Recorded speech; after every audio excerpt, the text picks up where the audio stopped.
his experience as an environmental specialist. So let's listen to this. Fires in California, and I said it's also management. It's a lot of things happening, but it's management. You can't have dirty floors. You can't have 20 years of leaves and fallen trees. After the first 17 months, they say the tree is like a piece of tinder. You have to be very careful, so you can't have that. That's why you have so many fires. And I will say this, spoke with the governor of California, spoke with many people, and the process of cleaning is now really taking precedent. A lot of people are looking at forest management. It's a word that people didn't understand last year, and now they're getting it. And you don't have to have any forest fires. It's interesting. I spoke to certain countries, and they said, sir, we're a forest nation. I never thought of a country, well-known countries. We're a forest nation. I never heard of the term forest nation. They live in forests, and they don't have problems. One was telling me that his trees are much more susceptible to fire than what they have in California, but they don't have fires because they manage, they clean, they do what you have to do.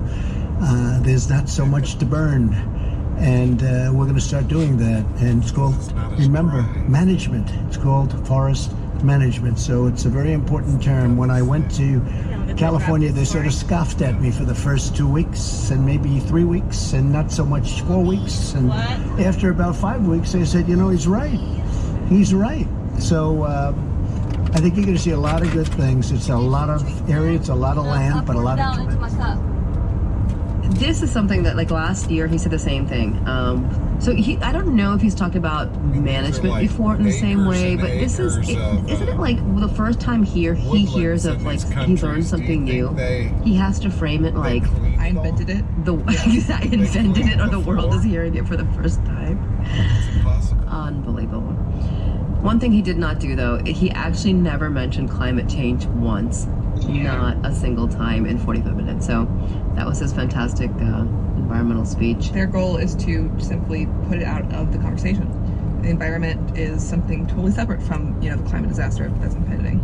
Yeah. Except it's not, because then we have torrential rainfalls in DC that were the greatest 1 hour outputs ever recorded. I mean, we are breaking records around the world. Alaska right now, I mean, has hit... It's hotter than it's 90 degrees. It's 90 degrees in Alaska. There are wildfires, extraordinary melting of ice and snow. It is the hottest June ever recorded in Anchorage. Just like days and days and days of degrees above 80 degrees. It's just, we're breaking records everywhere in all kinds of ways, and it is all completely directly related to warming, global warming. But he will not mention that.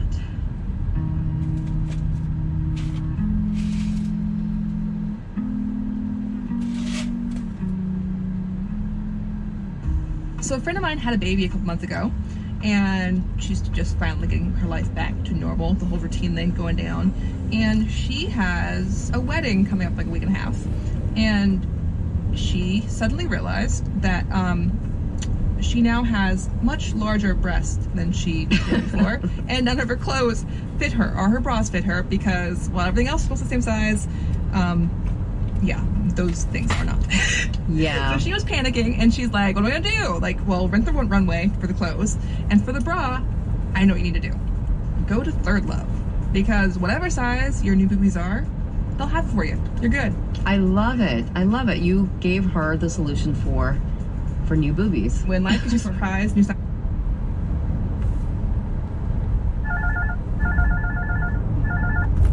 Hello. Yes.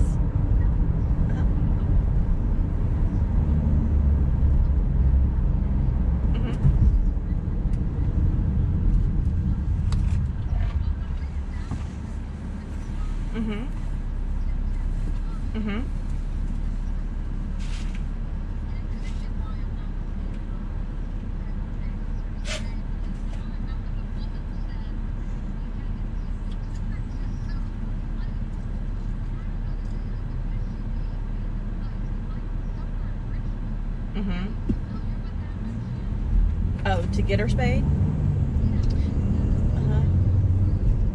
Okay. Oh, you got...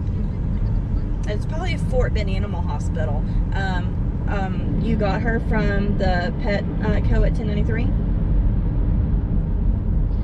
Oh, then you probably...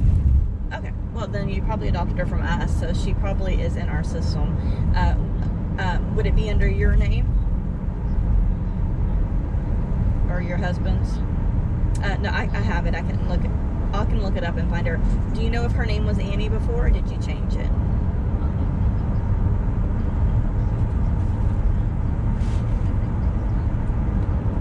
Willow? Okay. Let me see if I can find it on our end, and I'll send you a copy of it so you have it for your records. But, oh, wait. Annie's the cat or the dog? Okay. Well, the dog, that was probably through PUPS. P-U-P-S. Does that sound familiar?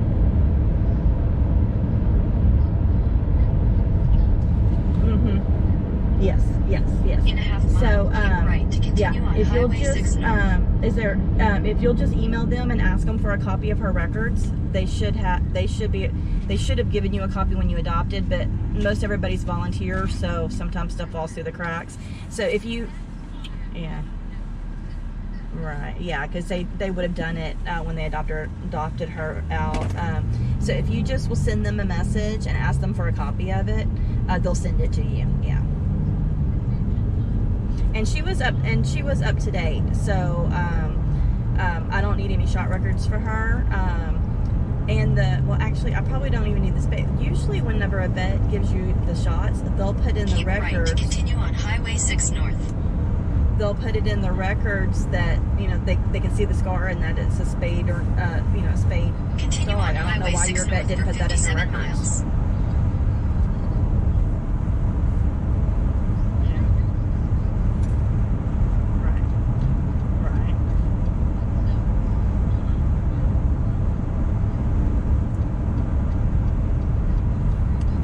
Yeah, that's who you would contact. Yeah, just shoot them an email, and they'll send you a copy of it. But they should be really good at it, at sending that. And then I got your message that you'll get Bosley's on Monday. So yeah, just yeah. Okay. Okay, perfect. Thank you so much. All right, bye.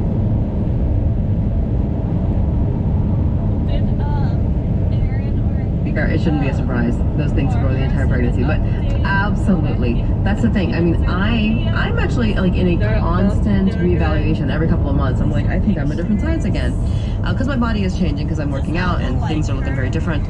And every time I'm like, Third Love, I need a couple new Third Love bras. I love the fact that Third Love has more than 70 sizes, half cup sizes, which I really haven't seen anywhere else. And also I love the fact that I don't have to go to a store to do this. I can just take their Fit Finder quiz online and I've got the bra that fits me perfectly. They also have the Fit Finder quiz. You answer a few simple questions and find your perfect fit in 60 seconds. Over 12 million women have taken this quiz today. It's actually fun and takes less than a minute to complete. And did you know that breast shape also matters when finding a good fit? Third Love helps you identify your breast size and shape and finds you styles that fit your body. Who would have thunk? We have different shapes. Amazing. Well, Third Love has a 100% fit guarantee. Every customer can wear their bras for 60 days. That's a lot. Wash it, put it to the test, and if you don't love it, return it. And Third Love will actually wash the bra and donate it to a woman in need, which I think is amazing. I will say this, I've never returned a Third Love bra. So, whatever boobies you have, find your perfect bra.